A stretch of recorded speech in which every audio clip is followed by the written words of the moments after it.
nous avons décidé de nous lancer dans une démarche de performance globale en 2005 suite à la lecture d'un livre qui s'intitule « 80 hommes pour changer le monde » et qui pour nous a été un véritable déclencheur, un véritable déclic.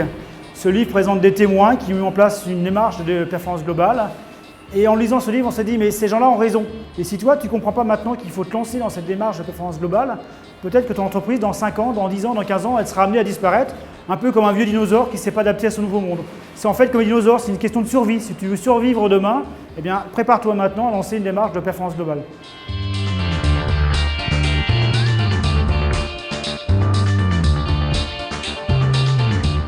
Une fois qu'on a décidé de se lancer dans une démarche de performance globale, la première chose à faire a été de l'inscrire dans notre plan stratégique. Donc d'abord la stratégie et ensuite dans l'opérationnel.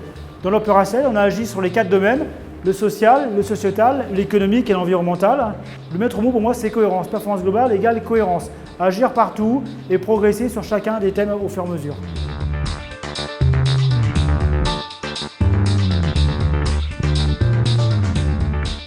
L'entreprise a été créée en 70 par nos parents qui déjà avaient une vision assez humaniste de l'entreprise. Donc on s'était déjà appuyé dessus. Après on a continué sur la partie bien sûr gestion des compétences, sur la partie formation, sur la partie accueil et intégration des collaborateurs. Donc une fois qu'on a toute cette base-là et bien plus, on peut peut-être essayer de monter quelques échelons et aller un peu plus loin. On peut peut-être prendre comme exemple 2 actions gagnantes et originales sur la partie sociale et sociétale. La première, c'est la mise en place d'une commission diversité au sein de l'entreprise. Cette commission composée de collaborateurs volontaires a 2 missions. Une mission d'arbitrage en cas de conflit, de harcèlement ou de discrimination entre 2 collaborateurs.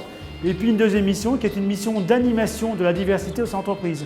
Avec notamment l'année dernière la mise en place d'ateliers théâtre autour de la diversité. Autre action intéressante sur le domaine du social ou du sociétal, c'est que sur nos collaborateurs, forcément, de temps en temps, certains rencontrent des problèmes, des accidents de la vie, dans la vie privée. Et ces accidents dans la vie privée ont une incidence sur leur vie professionnelle. Et l'idée, c'est de se dire, nous, on n'a pas vocation à aller dans leur domaine privé, donc on ne peut pas nous y aller en tant que dirigeant d'entreprise. Par contre, d'autres personnes peuvent le faire. Ces autres personnes, ce sont les assistants sociaux, c'est leur métier. Donc nous, on fait venir les assistants sociaux dans l'entreprise et ils sont au service de nos collaborateurs. Tout ça, au final, ça doit permettre de contribuer à un meilleur bien-être du collaborateur.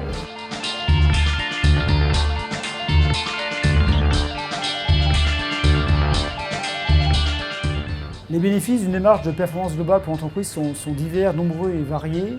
Mais pour citer quelques exemples, on a vu tout à l'heure des actions sociales.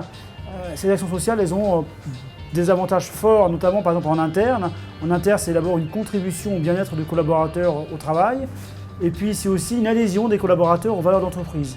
En externe, toujours sur le social, c'est aussi une visibilité sur le marché d'entreprise et donc une meilleure attractivité pour les potentiels candidats. Après, cette démarche performance globale a d'autres atouts, synergie ou autre chose que le social. Ça permet à l'entreprise de se remettre en cause et au final de créer de nouveaux produits, de nouveaux services. Ça permet donc de fidéliser ses clients ou même d'attirer de nouveaux clients. Clairement, cette démarche de performance globale elle permet de mettre l'entreprise en mouvement, de la faire progresser et de la faire grandir constamment. Deuxième axe important, c'est qu'une démarche de performance globale permet aux dirigeants d'entreprise d'être en phase avec certaines valeurs, avec son éthique, et au final, le soir ou le matin, de se réveiller dans sa classe et de se dire finalement ce que j'ai fait aujourd'hui est en phase avec mon éthique personnelle. Donc finalement, une démarche de performance globale, pour moi, ça apporte un bien fou à l'entreprise et ça apporte un bien fou aux dirigeants d'entreprise.